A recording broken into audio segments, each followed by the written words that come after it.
പ്രധാനമന്ത്രിയുടെ AI ദൃശ്യങ്ങൾ പങ്കുവച്ച സംഭവത്തിൽ ഇന്ത്യയിലെ മെറ്റ മേധാവിക്കെതിരെ കേസ്. ഇൻസ്റ്റഗ്രാം, ഫേസ്ബുക്ക്, എക്സ് എന്നിവയിൽ മോദിയെ മോർഫ് ചെയ്ത് AI ദൃശ്യങ്ങൾ പങ്കുവച്ചു എന്ന പരാതിയിലാണ് നടപടി. ഹൈദരാബാദ് ക്രൈംബ്രാഞ്ചാണ് കേസ് രജിസ്റ്റർ ചെയ്തത്. വിഷ്ണുപ്രസാദ് ഉണ്ട് വിവരങ്ങളുമായി. Vishnuprasad, good morning. ഈ കേസുമായി ബന്ധപ്പെട്ട പശ്ചാത്തലം എന്താണ്?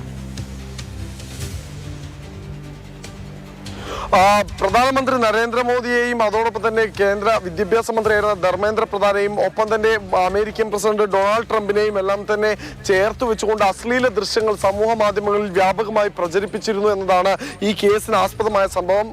നീറ്റ് പരീക്ഷാ ക്രമക്കേടിനെതിരായി രാജ്യവ്യാപകമായി നടന്ന പ്രതിഷേധങ്ങളുടെ ഭാഗമായാണ് നവമാധ്യമങ്ങളിൽ ഇത്തരം പോസ്റ്റുകൾ പ്രത്യക്ഷപ്പെട്ടത്. ഇതുമായി ബന്ധപ്പെട്ടുകൊണ്ട് തന്നെ നേരത്തെ സമൂഹ മാധ്യമങ്ങളിൽ നിന്ന് ഇത്തരം ദൃശ്യങ്ങൾ നീക്കം ചെയ്യണമെന്ന് ആവശ്യപ്പെട്ടുകൊണ്ട് സമൂഹ മാധ്യമ അക്കൗണ്ടുകളുടെ സ്ഥാപനങ്ങൾ, അതായത് മെറ്റയാണെങ്കിലും എക്സിനെ ആണെങ്കിലും എല്ലാം തന്നെ കേന്ദ്ര സർക്കാരും പോലീസും സമീപിച്ചിരുന്നു. ഇതിന്റെ അടിസ്ഥാനത്തിൽ നിരവധി അക്കൗണ്ടുകൾ നീക്കം ചെയ്യുകയും ചെയ്തിരുന്നു. പക്ഷേ അതേസമയം തന്നെ ഈ അക്കൗണ്ട് ഉടമകളെ സംബന്ധിച്ച വിവരങ്ങൾ ഈ സമൂഹ മാധ്യമ കമ്പനികളുമായി അവരിൽ നിന്ന് പോലീസ് തേടുകയും ചെയ്തിട്ടുണ്ടായിരുന്നു. ഇപ്പോൾ അതിൽ ഏറ്റവും ഒടുവിലത്തെ കേസായി രജിസ്റ്റർ ചെയ്തിരിക്കുന്നതാണ് ഹൈദരാബാദിൽ നിന്ന് ഇപ്പോൾ പുറത്തു വന്നുകൊണ്ടിരിക്കുന്നത്. ഇതിൽ പ്രധാനമായും പറയുന്നത് പ്രധാനമന്ത്രിയുടെയും അതോടൊപ്പം തന്നെ ഈ അമേരിക്കൻ പ്രസിഡന്റിന്റെയും മുൻ വിദ്യാഭ്യാസ മന്ത്രി ധർമ്മേന്ദ്ര പ്രധാന്റെയും ചിത്രങ്ങൾ ചേർത്ത് വെച്ചുകൊണ്ട് വ്യാപകമായി ഇത്തരത്തിൽ മോർഫ് ചെയ്ത ചിത്രങ്ങൾ പ്രചരിപ്പിച്ചു, AI വീഡിയോകൾ പ്രചരിപ്പിച്ചു എന്നതാണ്.